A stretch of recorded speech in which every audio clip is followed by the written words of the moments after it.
Sekarang ini aku ada anak, susu aku banyak. Mana anak dia lapang susu. Fala huwa yazbahuni fa astarih wala yad'uni fa arji'u ila khishfi fil bariyah. Dia tak sembelih aku. Kalau dia sembelih aku habis cerita. Aku tak gaduh fikir dah. Kalau dia sembelih aku rehat. Dan dia tak lepas aku untuk aku balik jumpa anak aku yang duduk di dalam hutan. Bariyah ni di pendalaman, di kawasan jauh pada orang. Maka Nabi SAW tanya balik, in taraktuki tarja'ina, kalau aku bebaskan engkau, apakah engkau nak patah balik mai tadi? Pasal apa Rasulullah nak bebas? Kerana dia mengadu susu dia banyak, dia nak bagi balik bagi anak dia makan susu dulu. Rasulullah kata, kalau aku bagi lepas kamu, benak kamu balik makan susu, kamu nak patah balik duduk tani ke tak? Sebab dia sudah dimiliki oleh seorang. Bila Rasulullah kesian pasal dia mengadu, dia nak bagi anak dia makan susu. Dia jawab, qalat na'am, ya, saya akan lakukan. Wa illa azzabani Allahu adzabal usyar. Kalau aku tak kembali, aku rela disiksa oleh Allah sebagaimana Allah siksa tukang pemungut cukai. Cukai ni tak kena gaya, zalim kat orang, Allah murka. Dalam istilah kitab dan hadis dia kata al-makkas ataupun al-muksu. Al-muksu cukai, al-makkas tukang kutip cukai. Cukai ni ada bab dia dalam kitab kabair, di antara dosa besar. Untuk orang duk kutip cukai, mungkin cukai yang mereka kutip itu ada masalah atau tidak, kita pun tak tahu. Wallahu alam. Kalau ada masalah, masuk dalam kaedah fiqhiyah tasarruful imam ala ra'iyah manutun bil maslahah. Tapi kalau cukai itu sampai benda haram duk kutip cukai, cukai arak pun dia ambil apa semua, yang tu memang tak boleh lah. Jadi yang tu bab khas. Fa atlaqaha Rasulullah SAW, maka Nabi SAW membebaskan kijang tadi. Falam talbas an ja'at talammadhu. Dalam masa yang singkat dia pun main dalam keadaan susunya sudah pun habis, diberi minum kepada anak dia. Maka Nabi SAW fashaddaha Rasulullah SAW ilal khiba, maka Nabi SAW ikat dia balik di kemah itu. Wa aqbala al-a'rabi wa ma'ahu qirbatun, lalu datanglah Arab kampung yang memiliki unta kijang itu, bersamanya bekas hayak. Qirbah ni bekas hayak yang dibuat daripada kulit. Maka Nabi SAW bertanya kepada Arabi itu, atabi'uniha, apakah kamu mau jual kijang ini kepada saya? Maka ia menjawab, hiyalaka ya Rasulullah, saya bagi percuma kat engkau wahai Rasulullah. Rasulullah minta beli, dia bagi. Kenapa Rasulullah minta beli? Karena Rasulullah tahu keadaan dia dengan anak dia, dan dia minta Rasulullah bantu dia.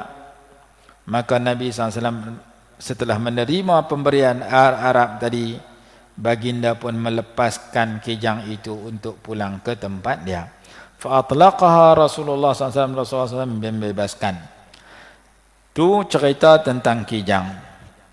Cerita yang ketiga, yang terakhir bagi ini, berkenaan dengan bewak pasyak. Riwayat daripada Imam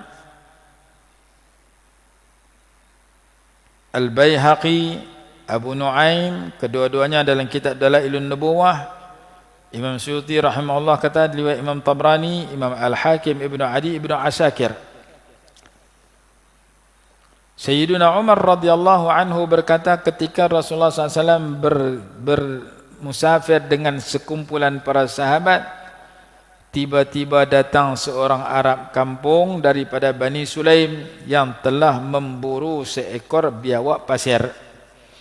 Biawak pasir ni dia panggil dhab. Biawak biasa tempat kita, bukan biawak pasir, dia panggil waral. Lalu ia meletakkan biawak pasirnya itu di lengan baju. Lengan baju tu Arab ni dia besar, boleh bubuh bewak tu,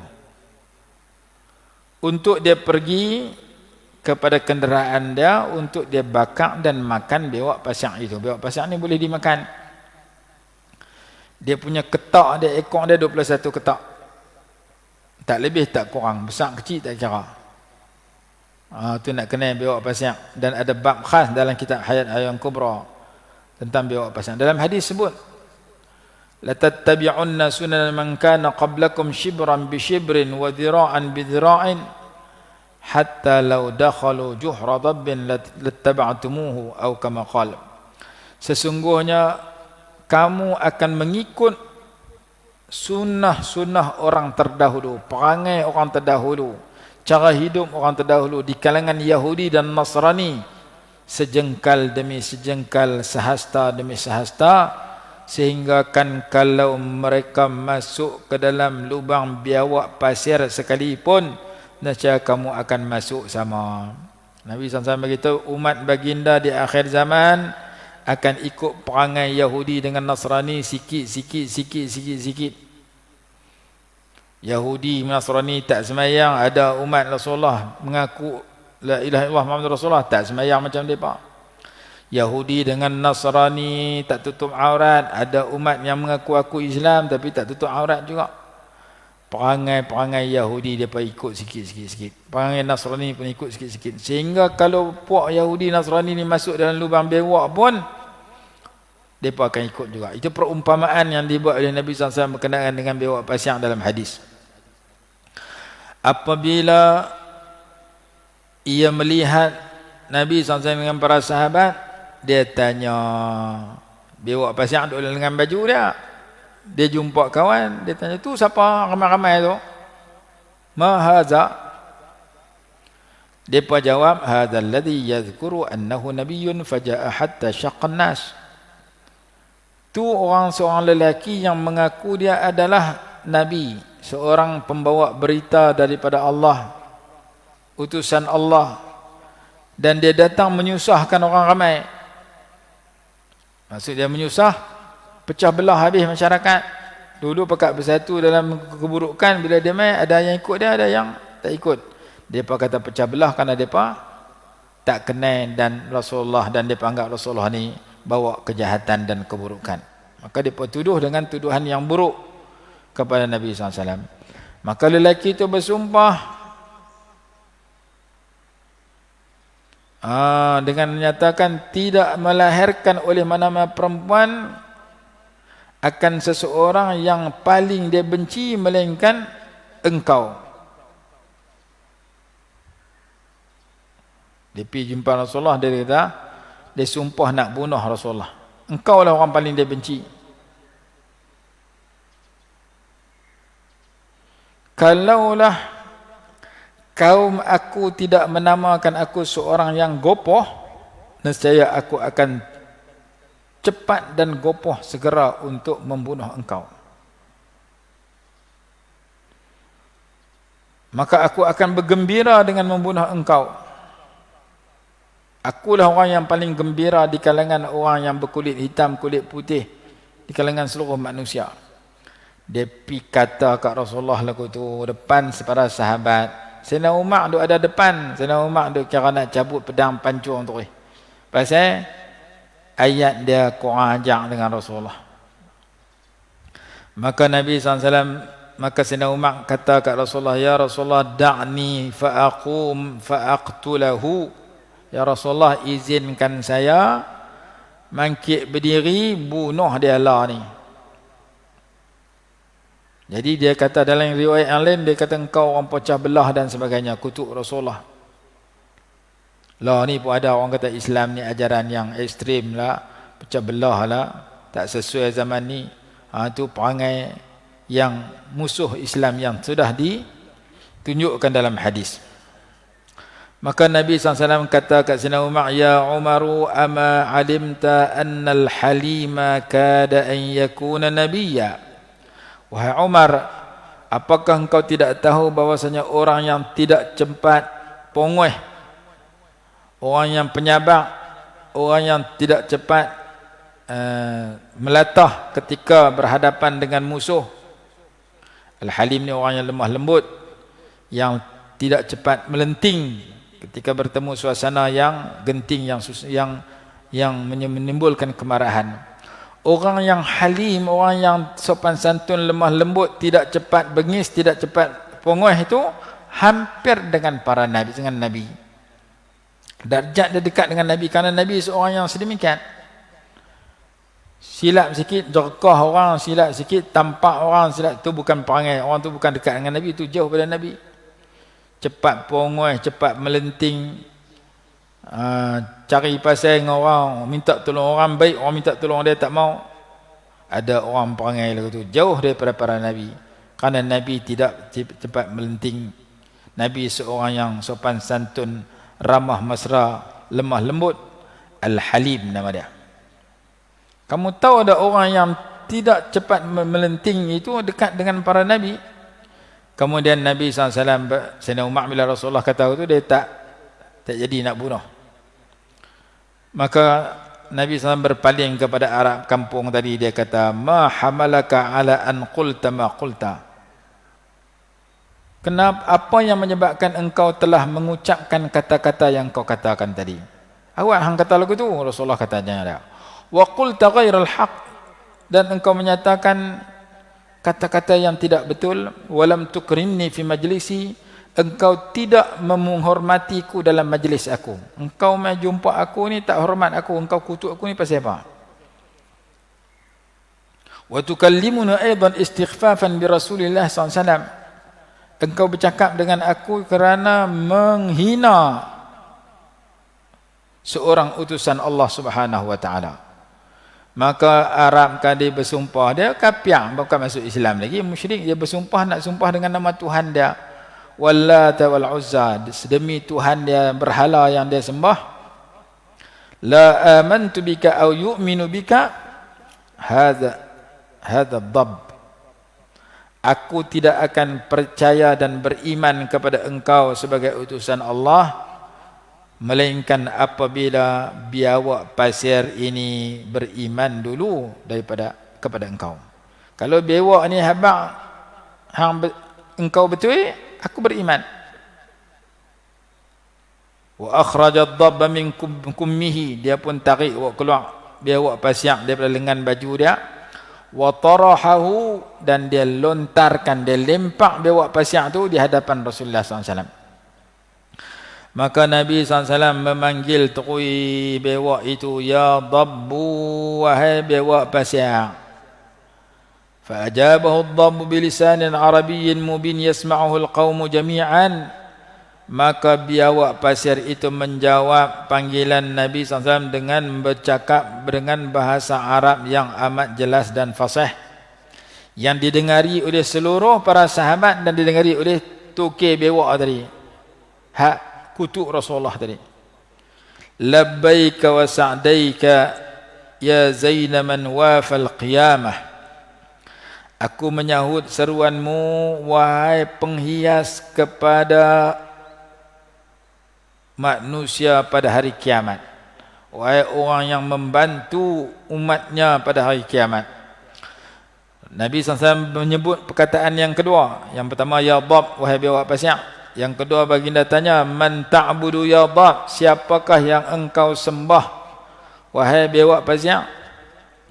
Maka biawak itu berkata, alladhi fis sama'i arshuhu wa fil ardi sultanuhu wa fil bahri sabiluhu wa fil jannati rahmatuhu wa fil nari azabuh ataupun iqabuh.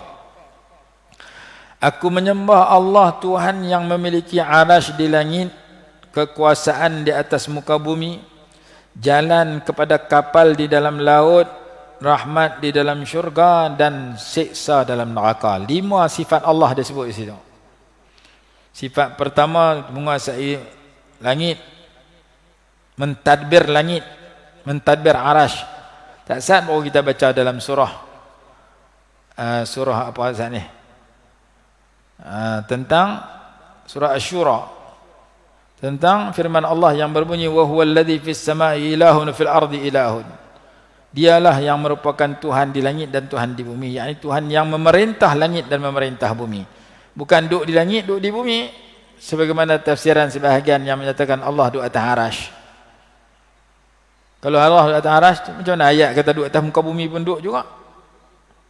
Lalu Imam At-Tabari dalam tafsir At-Tabari menyatakan ayat ini perlu ditakwilkan. Maka ditakwilkan. Masa di langit di bumi makna mentadbir dan memerintah langit dan bumi. Maka sama dengan tafsiran ulama ahli sunnah wal jamaah yang menyatakan Ar-Rahman ala arsy istawa, Allah itu istawa ala arsy, yakni memerintah, menguasai arsy. Sebagaimana ayat itu. Baik. Nabi SAW tanya soalan ketiga, faman ana ya dhab? Maka siapakah saya wahai biawak pasir? Dijawab, Rasul Rabbil Alamin wa khatamun nabiyyin wa qad aflaha man sadaqaka wa qad khaba man kadzabaka. Engkau adalah utusan kepada Allah Tuhan semesta alam, penutup kepada para nabi, dan sesungguhnya berjayalah dunia akhirat orang yang percaya kepada engkau, dan sesungguhnya rugilah dunia akhirat orang yang tak percaya kepada engkau. Maka Arabi itu pun berkata, dia beriman tokoh lepas pada itu. Saya tidak menerima riwayat setelah saya menyaksikan. Saya tak akan percaya dah kepada musuh-musuh engkau setelah saya menyaksikan apa yang berlaku. Biawak pasir diberikan satu perkara luar biasa, mengaku kerasulan Nabi SAW di hadapan baginda. Wallahi laqad ji'tuka wa ma ala dhahril ardi abghadu ilayya minka wa innaka al-yawma ahabbu ilayya min walidi wa min aynayya wa minni. Demi Allah, sesungguhnya masa aku datang kepada engkau tadi, tidak ada dalam hatiku orang yang paling aku benci di atas muka bumi melainkan hanya engkau. Dan sekarang engkaulah orang yang paling aku kasih, lebih daripada kasih aku kepada bapa aku, mak ayah aku, lebih kasih aku daripada diri aku sendiri, daripada kedua mata aku, daripada diri aku sendiri. Wa inni la uhibbuka bidakhili wa khariji wa sirri wa alaniyati. Dan sesungguhnya aku kasih pada engkau dalaman, luaran, ketika sendirian, ketika nyata. Asyhadu an la ilaha illallah wa annaka rasulullah. Aku naik saksi bahwasanya engkau tiada Tuhan melainkan hanya Allah, dan aku naik saksi bahwasanya Nabi Muhammad itu, bahwasanya engkau itu utusan Allah. Maka Nabi SAW bersabda, alhamdulillahilladzi hadaka bi, inna hadha ad-dina ya'lu wa la yu'la wa la yuqbalu illa bi salatin wa la tuqbalu salatu illa bi Qur'anin. Segala puji bagi Allah yang telah memberi petunjuk kepada engkau dengan sebab aku, sesungguhnya agama ini tinggi dan tidak ada yang lebih tinggi daripada agama ini, dan tidak akan diterima melainkan dengan sembahyang, dan tidak akan diterima akan sembahyang melainkan dengan Quran. Maka Arabi itu berkata, ajakkan kepada aku. Maka Nabi SAW mengajak kepada dia baca qul huwallahu ahad, ajak Quran untuk baca dalam sembahyang. Maka Arabi itu kata, zidni, tolong tambah lagi ke aku. Fama sami'tu fil basit wala fil rajaz ahsan min hadza. Aku tak pernah dengar dalam satu-satu syair, sama ada bahar basit atau bahar rajaz, yang lebih bagus daripada ayat ini. Aku dengar syair banyak dah, tapi ayat qul huwallah ni lebih hebat daripada syair-syair yang aku dengar. Kata Nabi SAW bersabda, ya Arabi, inna hadza kalamullah laisa bi syi'rin. Wahai Arab kampung, yang kau baca ni, yang aku baca tadi ni firman Allah, ayat Quran, bukan syair. Innaka in qara'ta qul huwallahu ahad, sesungguhnya jika kau baca qul huwallahu ahad satu kali, maka bagimu pahala seperti membaca 1/3 Al-Quran. Dan jika engkau baca 2 kali, engkau diberikan pahala seperti membaca 2/3 Quran. Dan jika engkau baca 3 kali, engkau diberikan pahala seperti mengkhatamkan Quran, membaca Quran seluruhnya. Sekali baca qul huwallah, pahala sama banyak dengan baca 10 juzuk. 3 kali baca 30 juzuk. Maka Arabi itu berkata, ni'mal ilahu ilahan yaqbalul yasira wa ya'til wa yu'til jazil. Allah itu Tuhan yang amat mulia kerana dia menerima amalan yang sikit tapi memberi ganjaran pahala yang banyak. Baca hanya qul huwallah sekali tak sampai seminit, tak sampai 5 minit, tapi pahala sama dengan baca 10 juzuk Quran.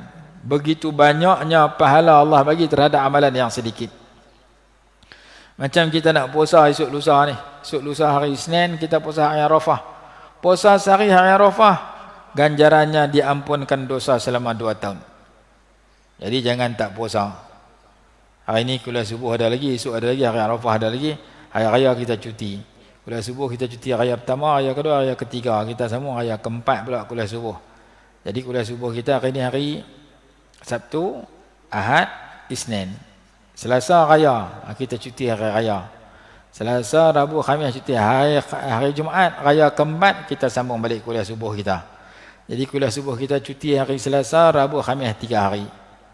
Tinggal lagi 2 hari, pagi esok dengan lusa. Lusa hari Arafah. Puasa hari itu diampunkan dosa selama 2 tahun.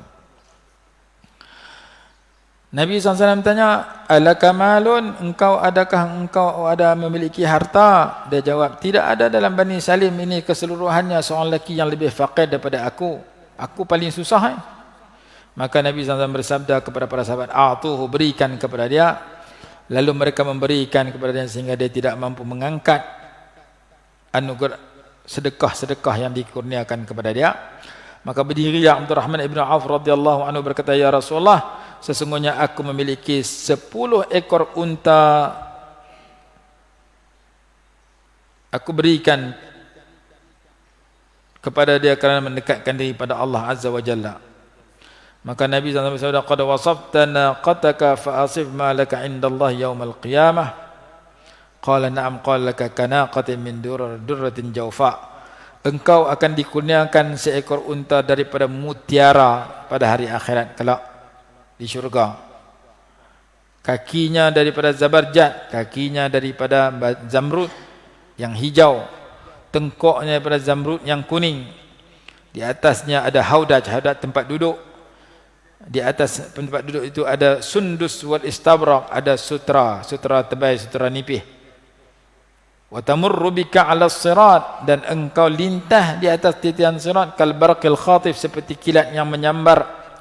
Yaghbituka biha kullu man ra'aka yaumal qiyamah, orang akan teringin apabila melihat engkau dapat sedemikian pada hari kiamat kelak. Wahai Abdurrahman, Abdurrahman berkata, qad radid, aku redha. Abdurrahman bagi sumbangan kerana Nabi SAW tawarkan.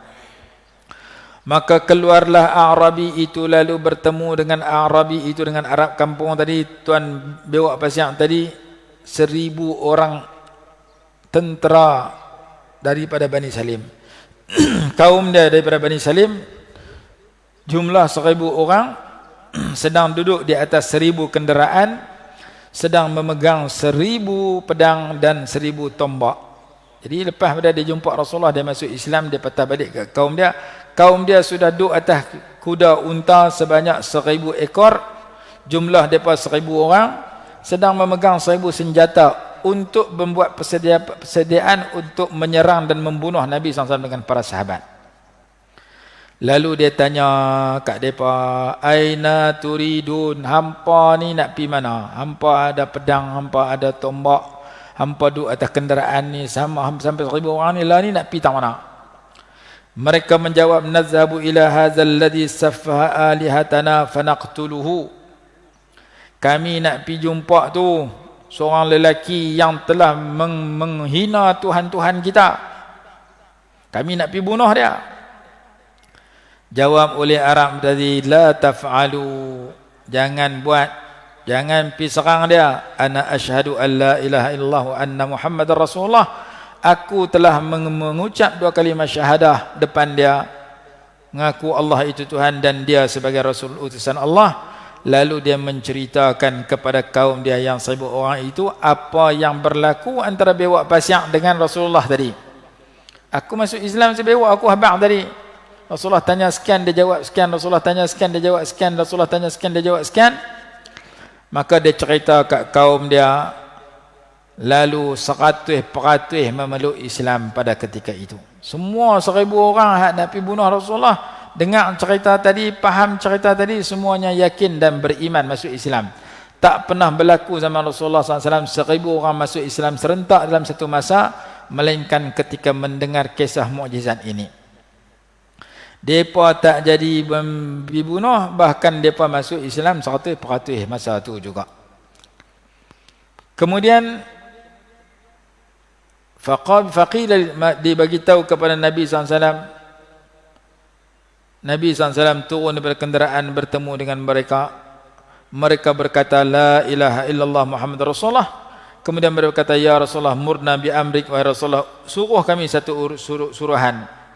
Baginda bersabda, kunu tahta rayati Khalid bin Walid, hendaklah kamu jadi tentera kepada Khalid ibn Walid radhiyallahu anhu. Falam yu'min minal Arab illa wala ghairihim alfun ghairuhum. Tidak pernah berlaku orang Arab beriman dan orang bukan Arab beriman dalam satu masa sebanyak 1000 orang di zaman Nabi SAW, melainkan pada masa itu. Itu satu kisah yang berkaitan dengan binatang yang menyebabkan Allah bagi petunjuk kepada 1000 orang masuk Islam. Ada kisah yang lain lagi zaman belakang, zaman Abu Yazid Al-Bistami rahimahullah, yang berdialog dengan padri Kristian dalam sebuah gereja, satu gereja masuk Islam. Itu zaman belakang. Ada masa kita baca kisah itu pula pada masa akan datang. Kita berhenti tanya dulu. Wallahu a'lam. Bismillahirrahmanirrahim. Alhamdulillahirabbil alamin, wassalatu wassalamu ala sayyidina Muhammad wa ala alihi wa sahbihi wa barik wasallim. Allahumma anfa'na bima 'allamtana wa 'allimna ma yanfa'una warzuqna 'ilman yanfa'una birahmatika ya arhamar rahimin. Rabbana atina fid dunya hasanatan wa fil akhirati hasanah wa qina 'adzaban nar. Sallallahu alaihi wa sallam Muhammad wa ala alihi wa sahbihi wasallam. Alhamdulillahirabbil alamin.